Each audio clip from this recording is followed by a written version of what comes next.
Just make sure that food on another post because we need to for the hour. No, I'm already signed up for. Okay, so she needs to be in, so in our COVID and. I'm already, yeah, that was I can do it. I'm already signed up for everything. I just, because if we take you away out of this school, it will be very difficult to speak because we see 2 hours. I don't want you to be talking, wanted to make sure, okay, make sure later on. I will work in mechanics. Okay. Okay. I think we will not wait and we'll start on time. Whoever is already here is here, and whoever is missing will join us later on. So today, our class will be forecast as a webinar to other people that are interested in joining international program. So webinar is part of what we're doing today. So try to be nice and behave nicely because you are being photoed. Happy to see you again. Not happy not to see you on time, but please try to be on time. Last week, we started talking about the process of change and relate to this course, which is going to present you with an evidence-based model for sustainable change. And I showed you the whole model of what are the components in the individual level and in the environmental level. We're going to talk about phase by phase in order to see how we can apply change process. And we will focus on the personal, cultural issues regarding change. And today we're going to start relating to the first phase of change. So what we're going to talk about today is to present the first phase of intervention, which will be problem area. I don't like to talk about problems. As you know, coming from positive psychology, I want to talk about strength and capabilities and not problems, but we need to start by identifying problems. And this is going to be the focus of this class today. We will try to understand what are the problems we're dealing with. We will try to pinpoint ways to select problems and not only to think what a problem is, but also to try and ask ourselves, how can we decide what problem to focus on? We will try to look at it from both ways, individual and environmental path, and see the difference on selecting problems in both areas. And we will try to focus again on some of the thinking rules I presented to you when we had the class, the break on positive psychology, the thinking rules of think solution rather than think problem, think in small steps, think future and think present. And today we will see how these thinking rules that we talked about, I think a month ago, are relevant to what we're going to do in this class. So let's start by talking about problems. You all work now on your project. Some of you work on the research, and all our work is actually surrounding a problem. So what is a problem? When we talk about problem, you need to define what a problem is. What would you say? Again, okay. What do you think about gap as a way to describe a problem?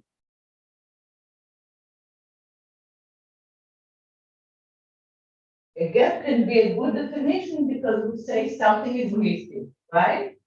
So a problem can be a gap between what we can face problems. Many issues. What gaps are we facing?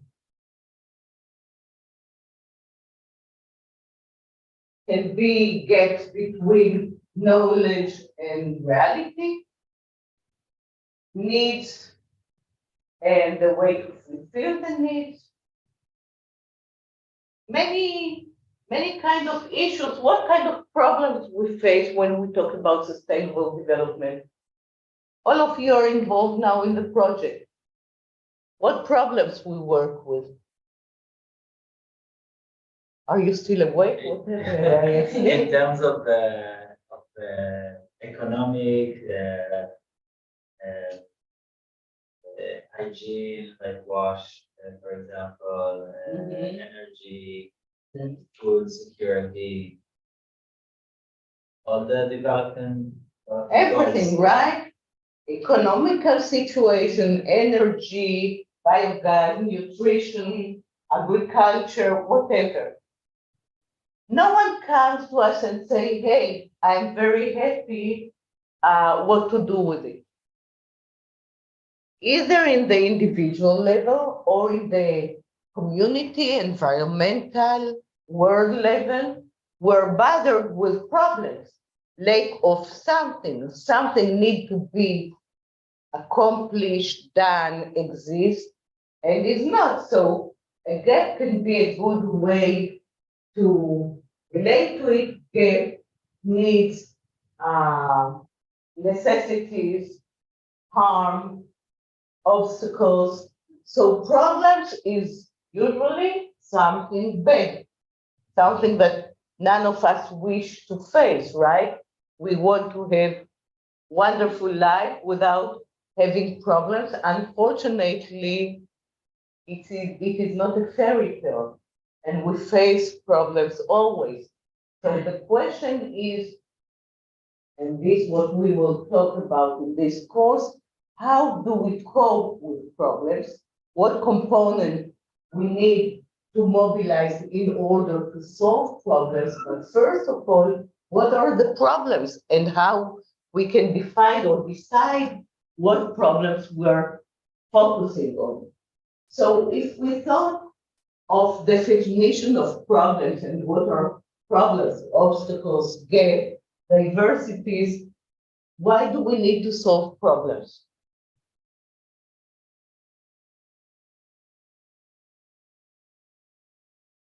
Why specifically we or why people in general? I don't know. Whatever why you would like to relate. Lower our level of life, a more comfortable life, better life. So we need to solve problems because we need to decrease the level of stress, anxiety, fear, burnout in the individual level, to lower the level of mortality, sickness, starvation in the environmental level, and we would like to increase the level of well-being. One of the people in cognitive behavior therapy, Albert Ellis, who was one of the pioneers in rational therapy, said that one of the problems in our modern world is that we got the feeling that we need to solve all problems. And the stress to solve problems made us believe that everything should be solved, everything can be done, and as quick, the easiest, the better. And that created a new problem. So sometimes maybe we don't need to solve a problem. Sometimes we need to stay with the problem and learn to live with it. One of the issues we will relate to, and we already relate to several times, is who really look at it and see and say that it is a problem, because it is completely different if I, as an individual, face a problem that I need to solve, or if I, Tammie,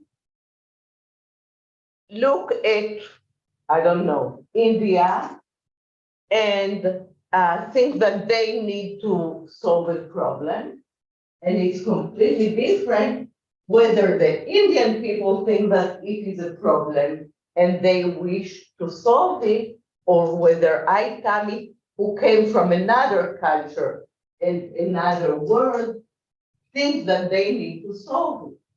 So while facing problems, we also need to ask who look at it as a problem, who will win from solving the problem, and who will benefit from it. Because as someone external, as someone who comes to another country, who am I to dictate what are problems and what need to be solved? So the way how we choose problems, how we select it, how we decide what and how should be done is another issue we're going to face in this class. We will always relate, because you always relate to it when I'm in the class, to the contribution of positive psychology, because I and you, because of me, will always need to look at the positive aspect and face not only the negative. Sometimes we can solve a problem by decreasing the negative aspect of it, but sometimes we can focus on the positive component and increase them, and then we don't need to actually decrease the negative component, because by focusing on the positive one, sometimes the negative becomes smaller. So let's start by having an imagery exercise for a few seconds to see what we're talking about. We've done some of it in the last class, and I'd like to return to it now. So we'll take an imagery short exercise to this well-being land without a problem. So please close your eyes. Take a deep breath. Try to release yourself. Try to feel the here and now.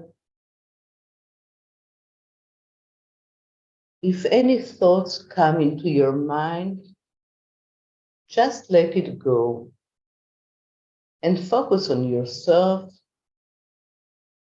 on what you're feeling here and now, and try to take the journey with me to the land without a problem, a land of well-being, the land of happiness. The land without problem can be a place you have been in before. It can be a place you heard of but never visited.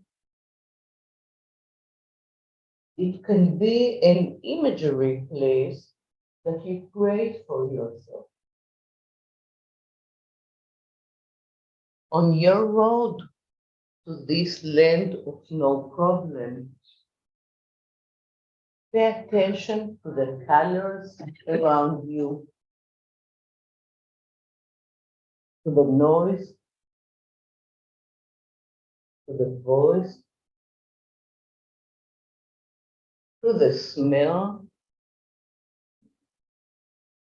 Pay attention to yourself, to your body.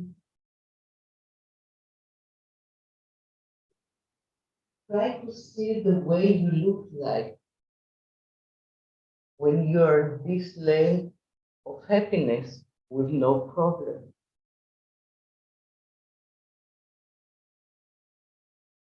Your face, your eyes, your mouth,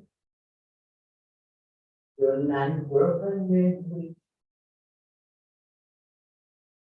the way you sit or stand or lie, the way you look like, and let all this feeling of being in a place with no problems come into you and fill you. Feel no problem in your legs, your hands, your central part of the body.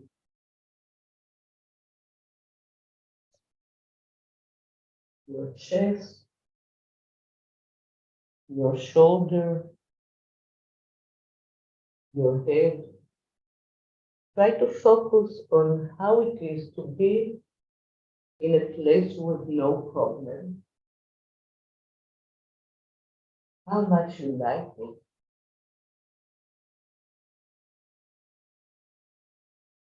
How do you feel there?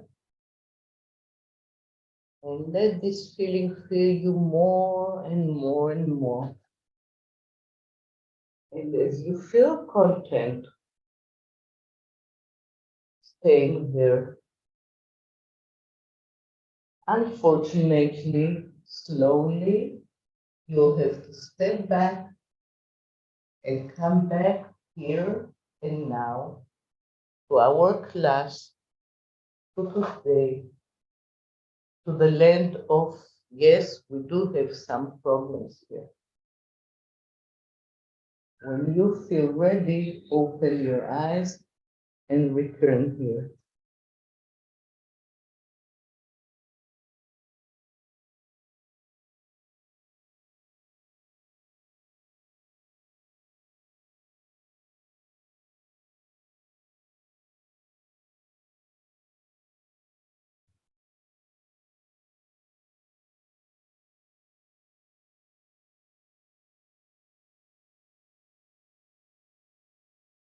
Difficult to return to the land of problems. Experience many of them. Could you see a picture or feel yourself at the land of no problem? Did it look real? Yes? How good was it?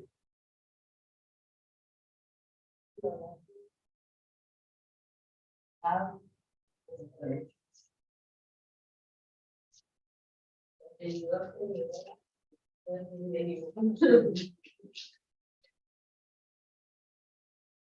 Hey, did you like being at the land of no problem? Unfortunately, my uh, bad announcement this class is that it's not realistic. Some of the theories of development will tell you that actually people grow through problem solving. A few years, not few years, few days old baby already has problems. He's wet,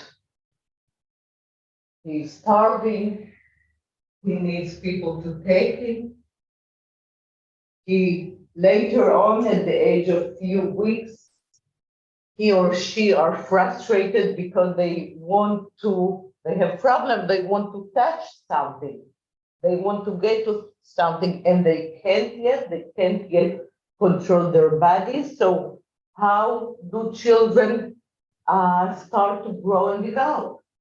By being frustrated, by trying to reach the toy they want, the people they want, the food they want, and by this gap that you said between what I want and what I don't have, we start struggling. So many of the issues we are learning are to actually solve problems, fulfill gaps between what we want. I'm lack of education, I want to be educated. I don't have a driving license, I have a problem to reach from one place to the other, I need to learn how to drive. So we can look at problems, but we can look at it as challenges to be accomplished. And later on, we will talk about this redefinition of how to look at negative event and try to relate it into positive terms. I think this exercise is really interesting because I think so we have two kinds of maybe major operational modes. One that is stress, or like the sympathetic system is working, and one is relaxed with the parasympathetic system is working. And I think that this exercise that you bring us to the parasympathetic system and relaxation, it allows the body to cover itself, all the processes to happen.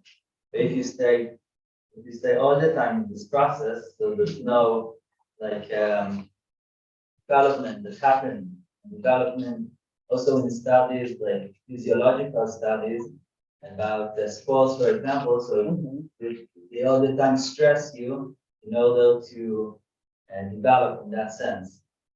So I think it's this, and I think today we live in a world that is a lot more stressful. We have too many maybe challenges, and we all the time we try to tackle them, and this leads to burnout. So what actually we can say? We can say that like all issues in life, and right now we talk about individual level. Later on, we will talk about the country, world, environmental level, but I want to focus on the element, and then we'll see what differs when we talk about the environment. Like everything in life, we say there are the extremes. We live only in problems. We face problems all day, all the time, in everything we do.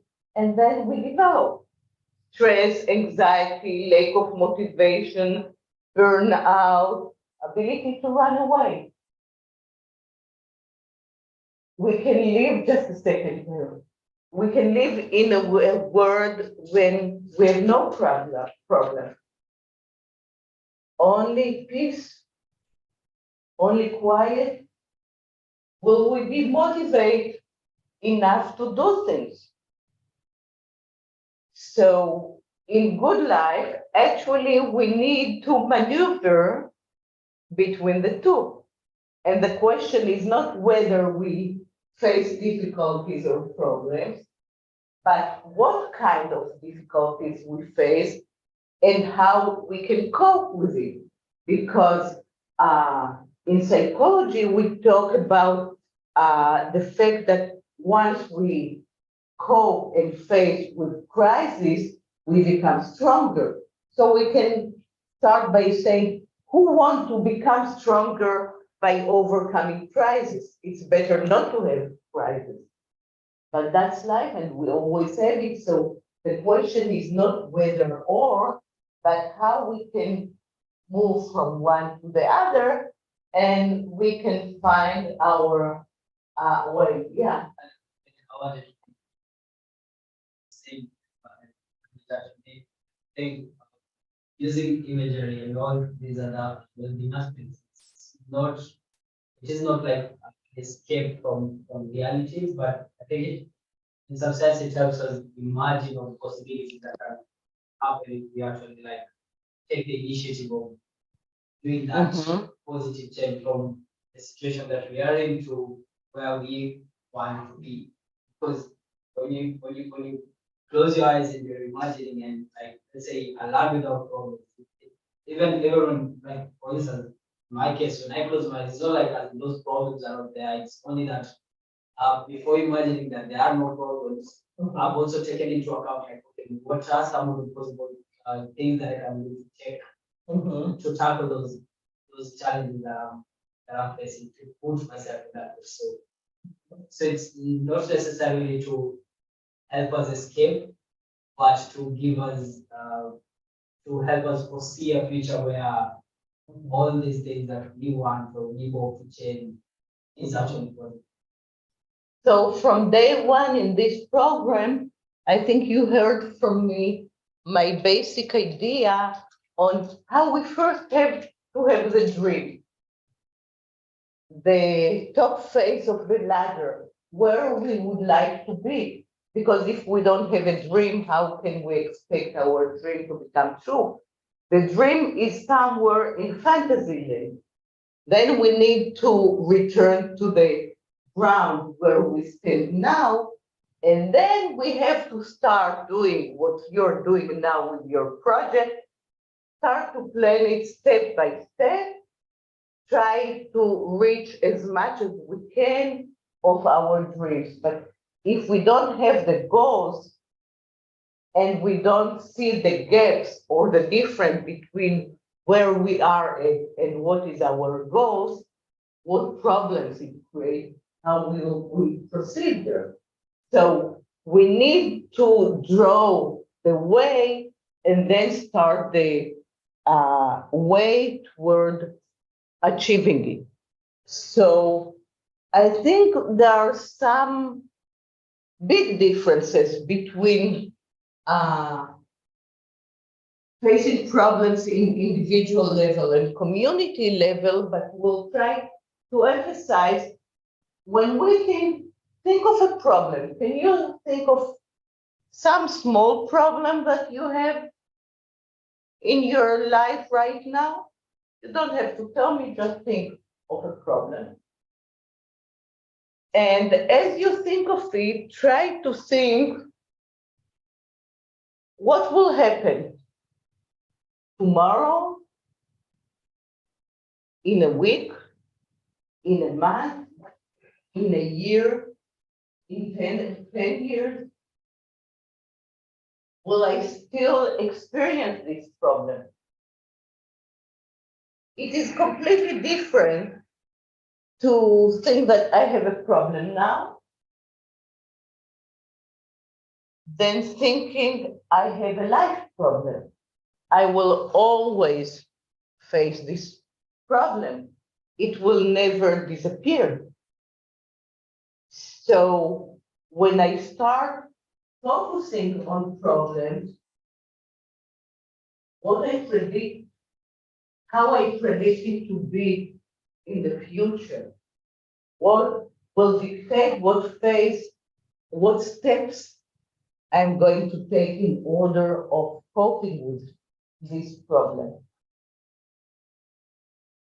It's, so I saw some researchers that saying we are really bad in predicting what we will feel when something is changed. Let's say, for Very, example, very good point that I would like to emphasize on. One of the issues is that we look at things through the glasses of the problem. One of the main emphasis of cognitive behavior cognitive behavior theory is that the person is not his problem. Therefore, I go against all these definitions: depressed person, hyperactive person, alcoholic person. What do I say when I say depressed person? I actually say that depression, you are depression, traumatic person, post-traumatic person. There is identification between what is the problem and who you are. But when we look at ourselves, we're many things. Maybe I'm impulsive, but I'm not only impulsive. I can be creative, smart, full of energy, happy person. Impulsive is one aspect of it. Telling or characterize someone as being impulsive means that I don't see any other thing. The person is the problem. And while working in the individual path, one of the things we're trying to do is to differentiate between who you are and what problems you have. Because I can have many problems and be a great, happy person. I can have no problems and be a terrible person. So who I am and what the problem is completely different things. But what I wanted to relate to, Amit, what you said before, is it's very clear in therapy, for example. People come and they talk about the problems they have. And then you ask them, so what if this problem will disappear? I'm a magician. Focus, focus. You are not handicapped anymore. What will be different in your life? Often people don't know because they got so much vision or looking at themselves as the problems that they can't really see themselves without a problem. We cannot start changing things if we cannot see ourselves without a problem. What does it mean seeing ourselves without the problem? What will be different? How will I act different? As you mentioned, how will I feel different? If I can tell you, if I'm thin rather than being fat, I will be happier. What motivation do I have to go on diet and lose weight? I need to visualize myself. What will I be if this problem disappears? What could be better? And sometimes we have the feeling that people are stuck to the problems and afraid to think of them without the problems. They can't see ahead. If we can't see ahead, we can't work for it. We can't work for something that is not clear to us. So, will solving the problem change anything in my life? When I was working in a mental health community center, we had to evaluate people who came to ask support from medical care to go through operation. Their nose, their ears, their breast, all kinds of. And what we needed to assess is to what extent these people are rational. Do they put all their expectation dreams on what's going on? My friends don't like me because I have a too long nose. I'm a miserable person because my nose is ugly. And they put everything on changing their nose. Once they go through operation, sometimes they're happier, but often what they'll find that they don't have excuse anymore. That before it was an excuse to say that people don't like me because I have an ugly nose, but now I have a beautiful nose. People still don't like me. I still don't have friends. Then we have a crisis. So the question of how will it change my life? Why things will be different? So what I read is that in many cases, it really depends on our attention, where we focus our attention. So people, if you ask people like, what would you feel if you change this something about you? Mhm. Also for the bad, if your nose Mhm. changes and you Mhm. break your nose or something, how would you feel? And then you see as people also shift their attention. If it happens, so they don't see their life. I think it's too narrow. You're right, because attention is important, but it's too narrow. We talked before about, do I focus on what I have or what I don't have? Do this characterize myself? And it relates to many things: self-confidence, skills, relationship. Remember, we were talking about the ideal is to be rich, healthy, and happy. But the worst is not being poor, sick, and unhappy. The worst is being healthy, rich, and not happy.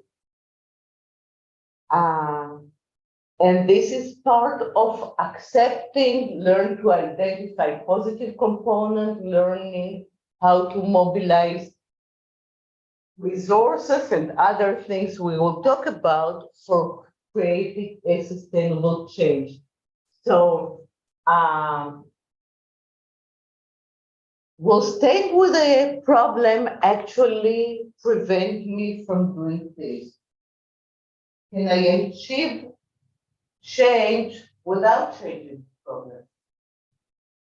What extent it really ruined my life? So the ability to accept, you said attention, but I think acceptance is very important. Acceptance of what necessary in the individual level, accepting myself, in the environmental level, maybe accepting some of the tradition, cultural things that may dictate things that looks like problematic for me, but very beneficial for others. So let's do another short exercise to see this aspect before we proceed. So once again, in imagination, we close our eyes because we want to stay within ourselves. So close your eyes again, please. Again, take a deep breath. Focus on yourself. Try to relax. And this time, we will take another journey. We will fly in a balloon. Imagine you're entering a very big balloon and you're starting to fly higher and higher to the sky. Look at the blue sky around you. Some white, small, nice clouds. Very pleasant wind that moves the balloon, but very slight movement from one side to the other. And you go higher and higher and higher. Fly in the sky, you can see yourself, your regular self, down there on the ground. You're up in the sky, and another you is on the ground with all the problems. Try to look at your problems when you're 10 meters higher. Then you fly higher and you see the problem from a longer distance. And as high as you fly, the problems down there seems to get smaller. You're getting to the optimized state there. You're as high as you can get. And try to see what your problems look like. From up there, does it look the same? Is it still bothering? Does it look as difficult as you felt when you were down there on the ground? Did it stay the same? Did it disappear? Do you still think you have problems? When you look at your problems from up there, slowly, slowly, you feel the balloon is coming back to the ground. And you keep looking at your problems down there. Look if it stayed small and far away, or whether you go down and it gets bigger and bigger as it was before flying the balloon. As you get down,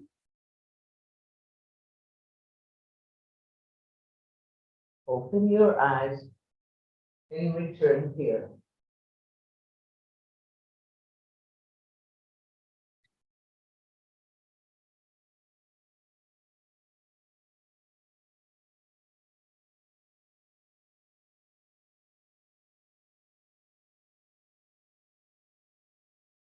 Could you see your problems down there?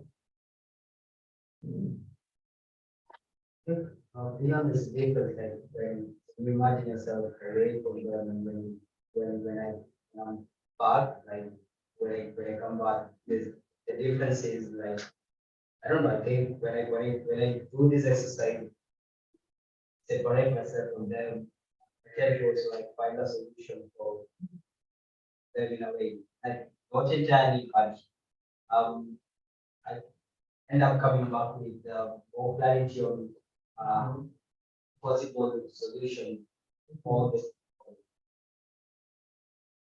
Okay, thank you. Others like to add something?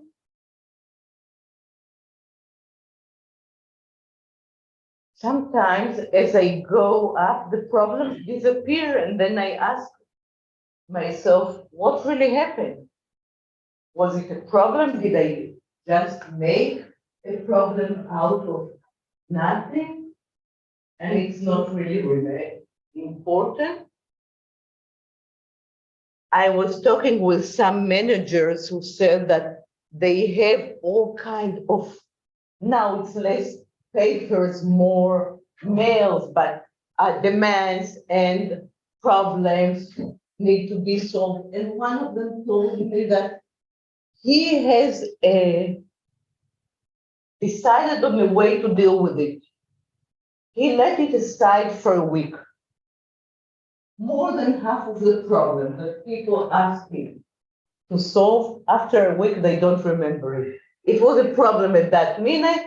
If they didn't get help, they solved it in one way or the other, and it disappeared. And then after a week, those who are consistent and insistent and wanted to interfere, he interfered. Some of it disappeared with no interference or intervention.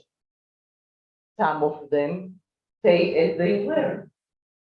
Some of them become bigger. For example, when we have real health problems and we try to avoid and forget it and don't relate to this physical pain, often we'll find ourselves in a bigger problem. So maybe we need not only to know what the problems are, but what kind of problem. If I cough and I sneeze and I wait for a week, usually it disappears. But if it doesn't disappear after 2 weeks, maybe I have something more serious. Maybe I need to return to my physician and ask what's going on. Maybe I develop some sickness. So we need to assess, and this will be another aspect we will talk about while relating to problems. We need to assess which kind of problems we have to focus on versus which kind we just want to avoid and neglect. So in the individual level, with ways to assess and look at the problems and see how it defines us, how it dictates our life, what will be better without it. It's a bit different when we look at the environmental level. Because then we would like to ask what kind of problems we face. I don't like my neighbors. It's a dirty community. We have bad educational system is one way. We don't have gas, we don't have electricity, we don't have pure water, is a different problem. In the environmental level, some of the problems I can solve. I don't like my neighbors. Maybe I can do some things to establish different relationships and create better community. Maybe I can move, but in some issues, I need the community. I need other people. I need help in order to change it. So we will not be able to cope with the problems without really looking at what our goals as, what our goals will be. And later on, we will try to pinpoint goals in order solving the problems. And we will like to ask, will solving the problem contribute to change? What will be better? If the water are turbo and we will apply some technique devices to change or treat the water, what will be the change? How will it improve our life? What impact it will have on individual, family, community? The higher impact we have, the more motivation we will have for making this change. So, Eileen Brill from Berkeley, she was one of the pioneer, very traditional behavior therapy. She didn't believe in cognitive therapy. She believed that what is important is what we see in actual behavior. And she developed, I think in 1960s, sometimes 1963, procedure of intervention, what phases we need to take while designing intervention. And the first phase she dictated was pinpoint problem areas. Why do we talk about problem areas and not about problems per se? Look at this table. What do we see? What do we see in this table? We can see different realms like family, environment, economy, education, health, policy. I could make much more. Now, when we face a problem, it's completely different if it is a problem that actually influences one area of life, or whether this problem influences all areas of life. If it influences only one part of our life, maybe we can take a very simple steps for changing it, and it can be very easy to achieve it. But when we have a problem that dictates everything, then we are in trouble. Let's return for a second, because it's easier, to the individual level. When I see, for example, aggressive child, and I look at all the area of his life, family, or let's say parents, peers, academic learning, health, relationship. And I look at it and say, well, he's wonderful at home, no problem with his parents, no problems with his siblings, very good student, have many friends. The aggression exists in one part, usually in sport class. He's very aggressive. Then I can know that it's not part of his personality or nature, but there is some specific problem with this child I'm thinking about when giving this example.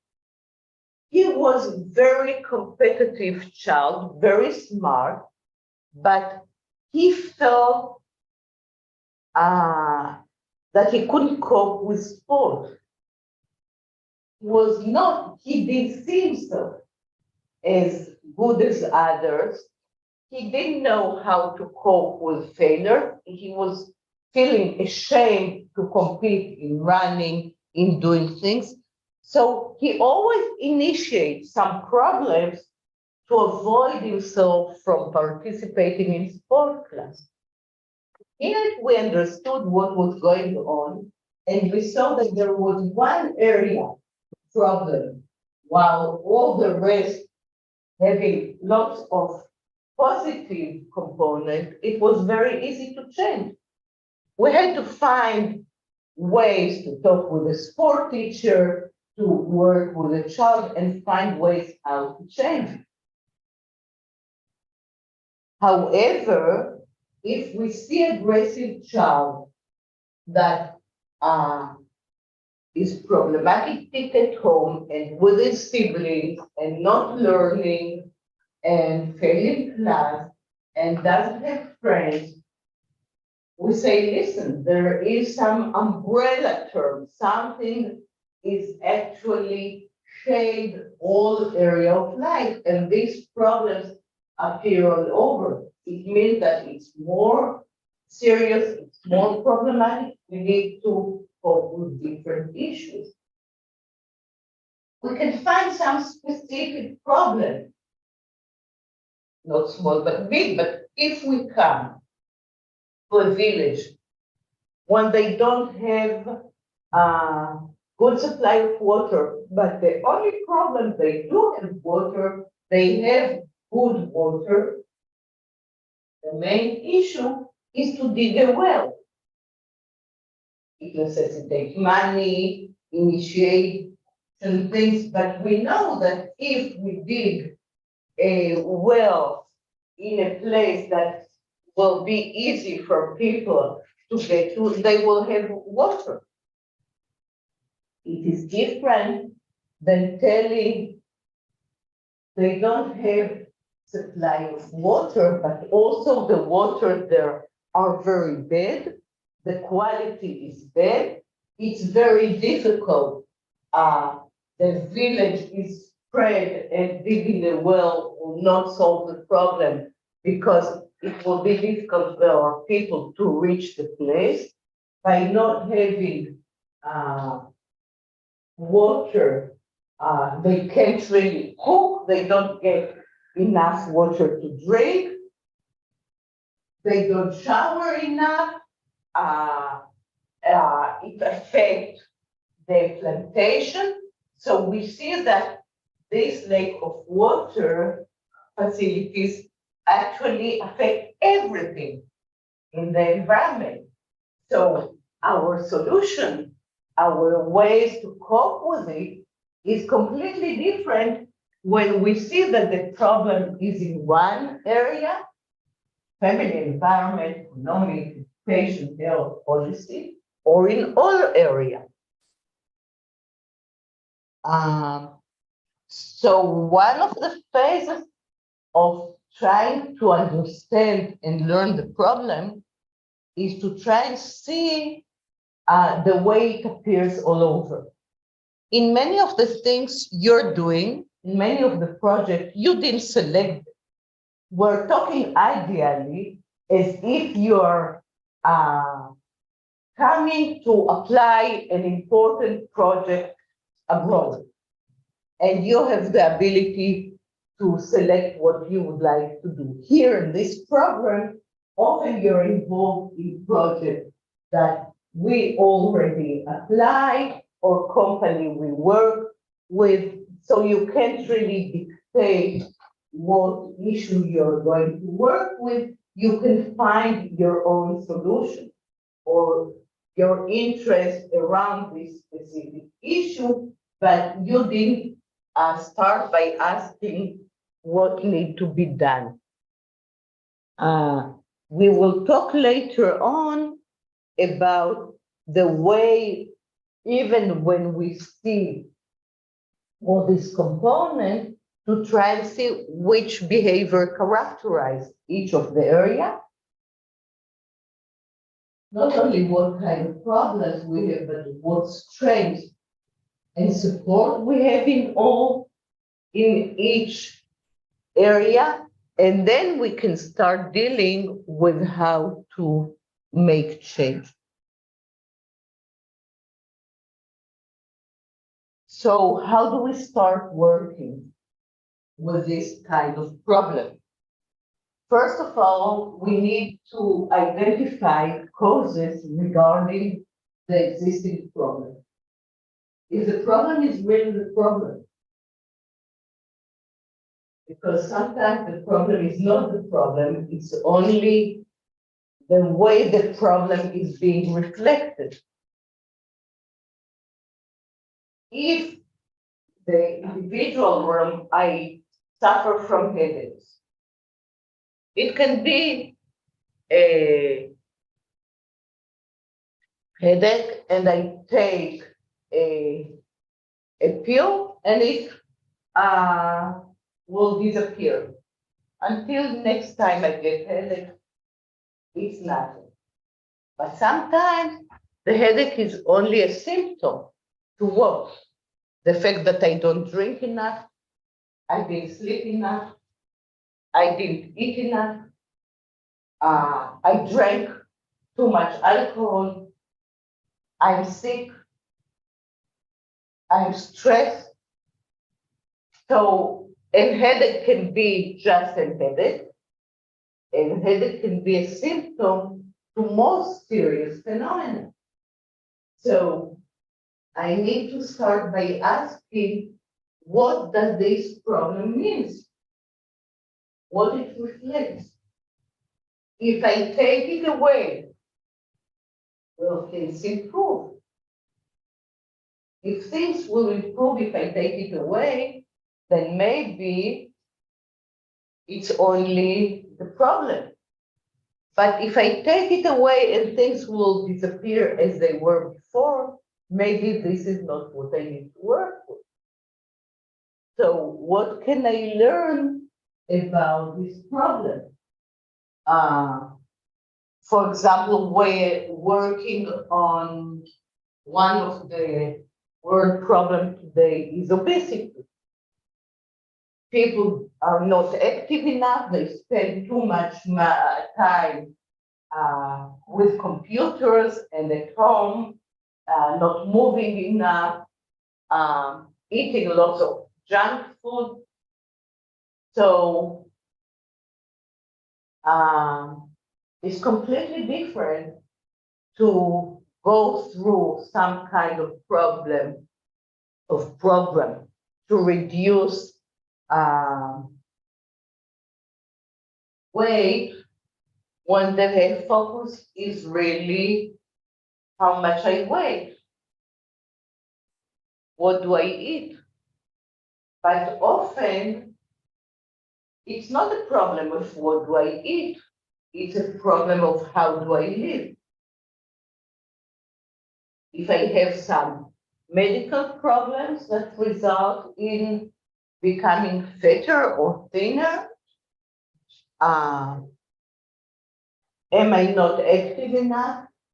Do I eat when I'm hungry, or do I eat when I'm stressed, bored? When I work from home, I eat much more than on Wednesday. Wednesday I don't eat, I'm not hungry. I don't have time, I don't have the stimuli, I don't have the refrigerator, I don't have things to eat. And if I need to go and get food to spend 15 minutes, I can do other things that are more important for me. So do I eat because I'm bored, or do I eat because I'm hungry? So Amit mentioned awareness. I think awareness is maybe one of the first components to start change process, to be more aware of what we're doing in order to understand what we need to change. Just as we mentioned in the individual level, pinpointing and identifying wishful outcome. In what way it will change?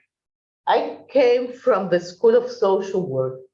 When I was a student, social work was in this building, and we spent, as a young lecturer, I was the sixth floor, all the lecturers were in one small room together because it was part of this building. And then we got money and built a new building, just like near the auditorium. And it was amazing to see what they moved to a new modern building did to the lecturer. Suddenly, people who were all the time together in the same room had their separate room. They didn't see each other. They didn't meet each other. Everyone was behind closed doors in separate rooms. The climate, the atmosphere, the support disappeared until we started relating to it and finding ways to interact. For example, taking a room and said, this is a room to sit together and have lunch and discuss. And let's have a lecturer meeting in the break between classes. So we will see each other. Sometimes just physical change made very big change. One of the lecturers then, many years ago, we were invited to one of the local health treatment place because of a lot of aggression of the community. So we went there for consultation, and he said, we need to paint the walls and put new curtain and rug. I was very young and I told him, Pinchas, this will change aggression. He said, yes. You know why? Because it's very poor environment. People come to a dirty place, very neglected. They don't care. If it will be beautiful, the person that entered a very nice place, very welcoming, will behave different. So sometimes just by changing the way places look, we change the whole atmosphere.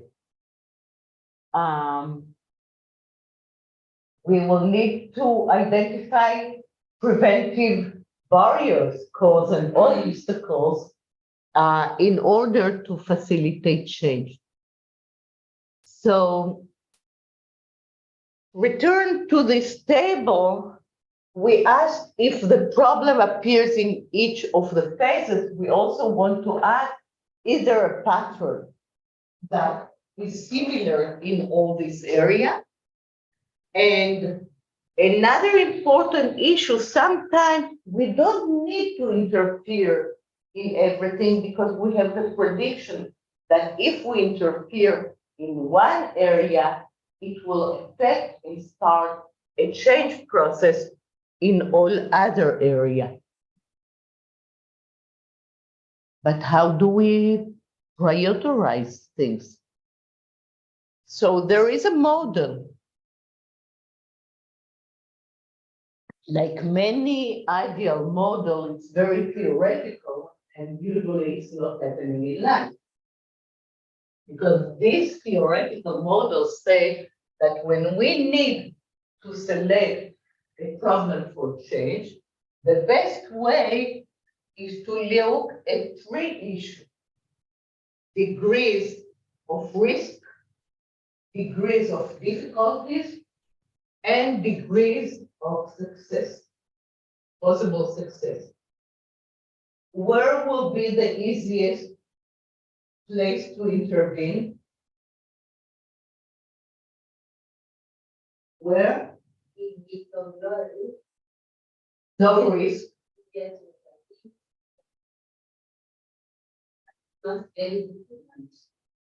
So the best issue is if we can start selecting the problem that is not difficult, there is no risk, and prediction of success is very high. right? Because we're not expert. We want to start with something very small. As we achieve something small with high percentage of success, it will increase our motivation to go through other phases. And then we will build the whole house. We will get to the most difficult place. But usually what happens? Usually we interfere when there is an urgent problem that really risks. It's very difficult to achieve, and the rate of success is very low. And then what happens? We fail, we are disappointed, we raise our hands, and we don't work on it anymore. Remember that I told you about Sugata Mitra from India who work on innovation in education. And he said that when we try to apply something new, especially something technical invention, it's not working. And then we give up and we fail and we're very disappointed. But if we don't give up, if we keep applying it and learning from failures and try to improve it, for the long run, we will get much higher outcomes than what we really predicted. But the problem, our natural problem, is that we face obstacle and we give up, rather than saying, okay, that was a challenge, it didn't work. What should I do better? How can I take it and make it easier to apply? What change do I need to take in order of making a real change? And if we stay with it, we will improve our doing for the long run.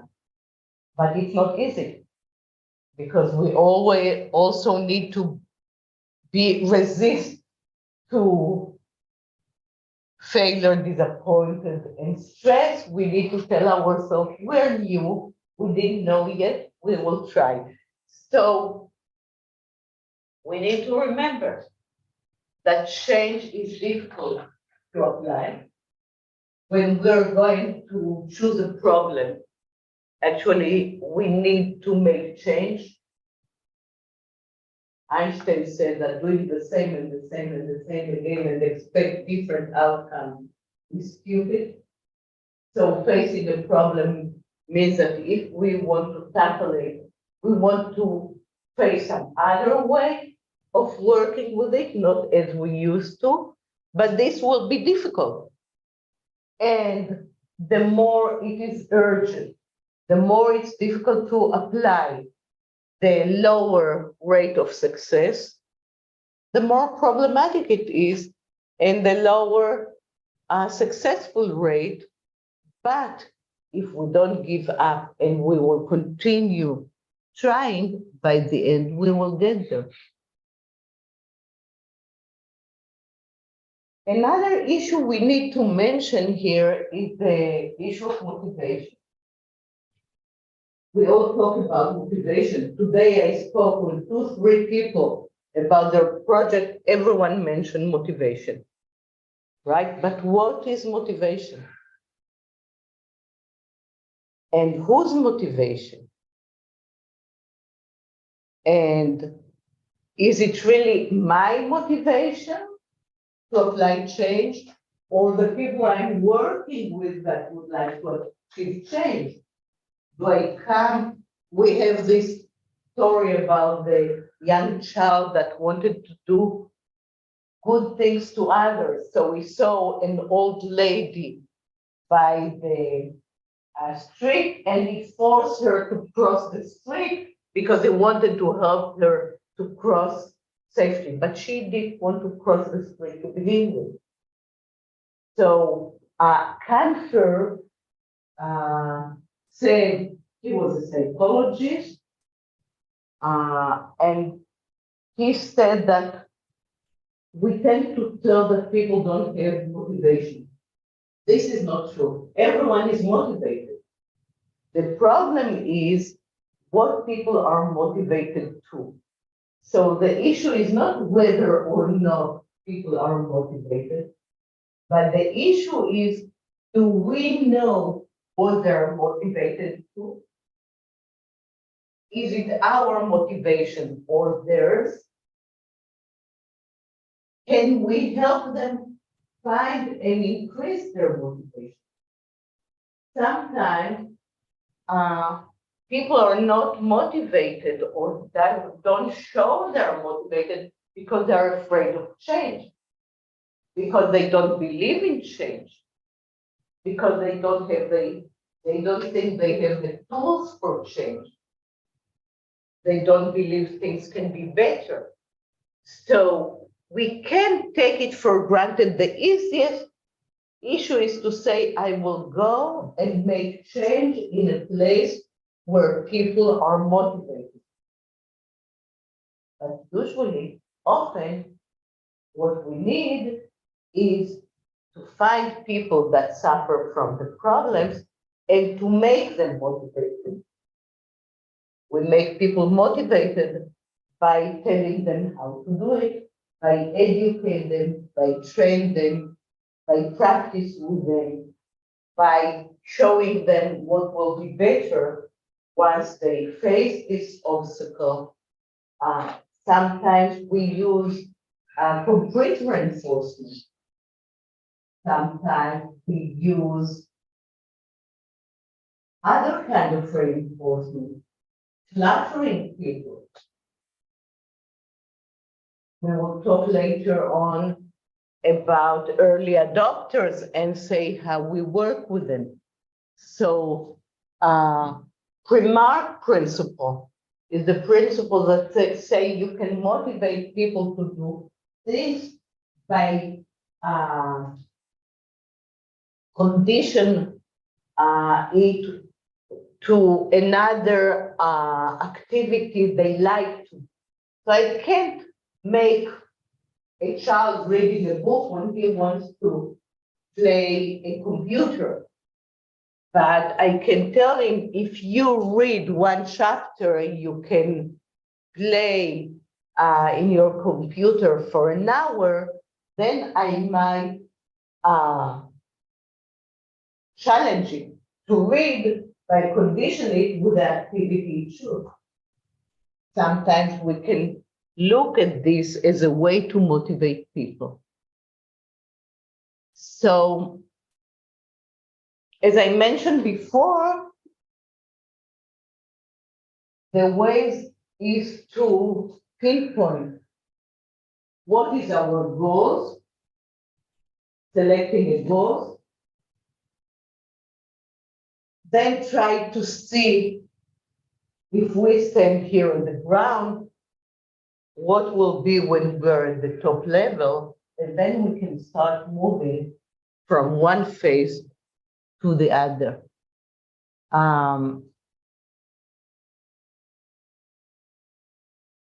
So as I mentioned before, often we don't choose the problem when we work with community, but we need to hear and listen and ask them to express their problem. We can clarify the goal. We can make sure the goal is clear to the people, because I can decide what I'm going to do. And people don't understand what they want from them, and it is not their goal. So I will work and no one will be there for me. No one will continue working there unless the problem that I identify will become the problem that they identify, and we can agree on the way to achieve it. We can reinforce them to change, and usually by looking at the past, because most of us faced problem in the past. What kind of problem we face in the past? do we experience any problem that we were able to solve? How did we solve it? Who helped us? What support we had? By learning from past success, we can usually continue to present success. And I would like to sum our class today by going back to some of the thinking rules that I presented before. Think solution. Usually we think of the problem. Problems are big, problems are difficult to change. And when we think problems, it's very difficult to move. Rather, we can think solution. We all want to achieve big change, but it's very difficult to change the climate, to save the world, to save the animal. Once we have small steps, and we think in small steps are a way to go to our goals. So step by step will lead us to the big change. We need to think future because, as we mentioned before, clarifying why it's important, where we are going to get to, what will be better is very crucial before we come back to the present and see the way things look like now, because only then we can work for change in the future.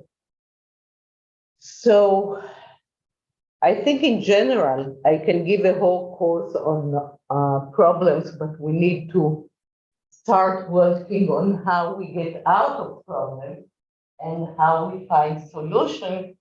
So it was just presenting the first phase today. And before we finish this class, I would like to ask if you have any questions. Something is not clear enough. Yeah, Comment. sure. Your second one. Was that time for a phone?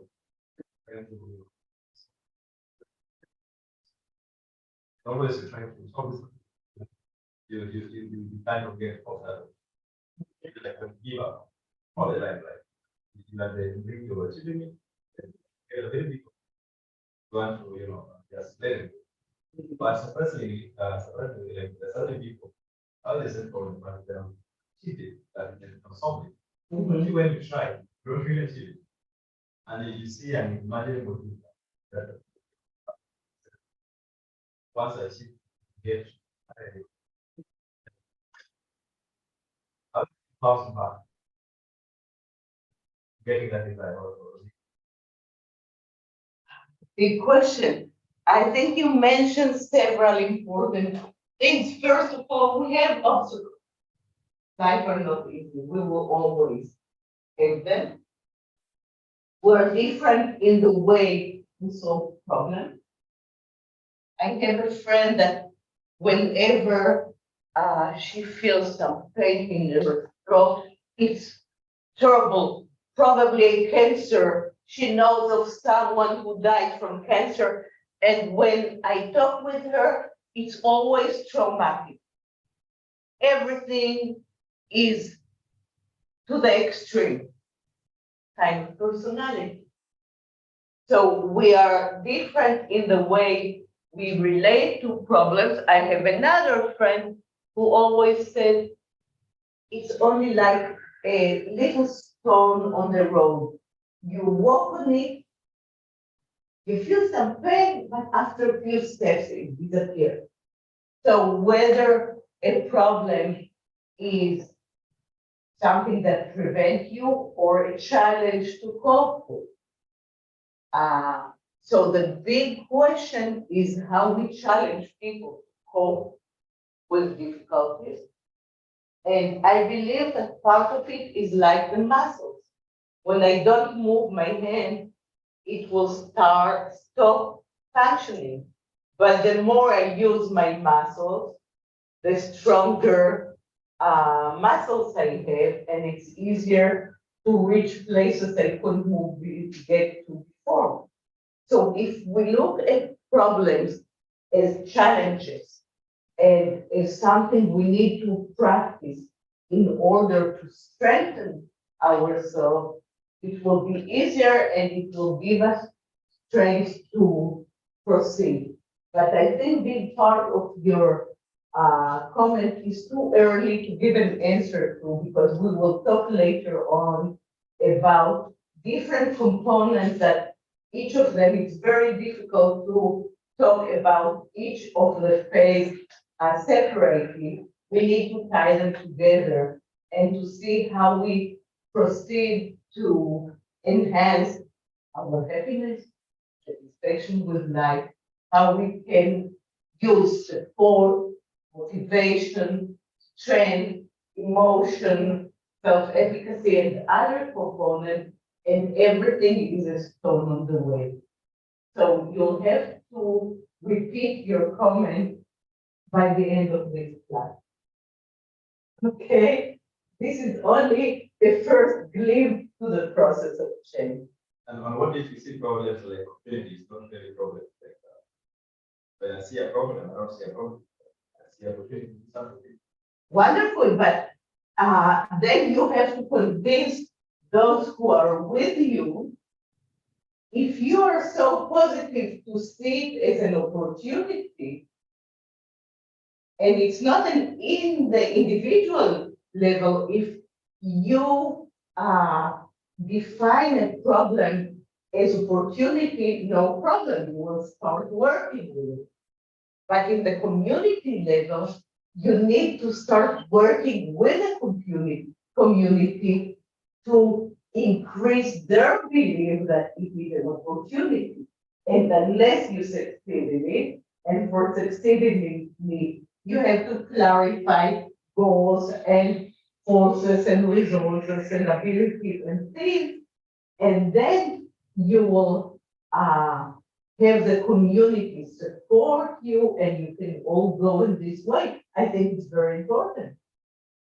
But you need to see how to make this road from a problem to a challenge to an opportunity. And this is actually one of the solutions. To take the problem, turn it into a challenge, turning it into an opportunity. That's your goal. Okay. So you've been very quiet today, maybe because of our classes being tech, and you still have a long day. So thank you for today. We're going to talk about more positive aspects than problems. Next class, I will see you next week. Have a nice weekend.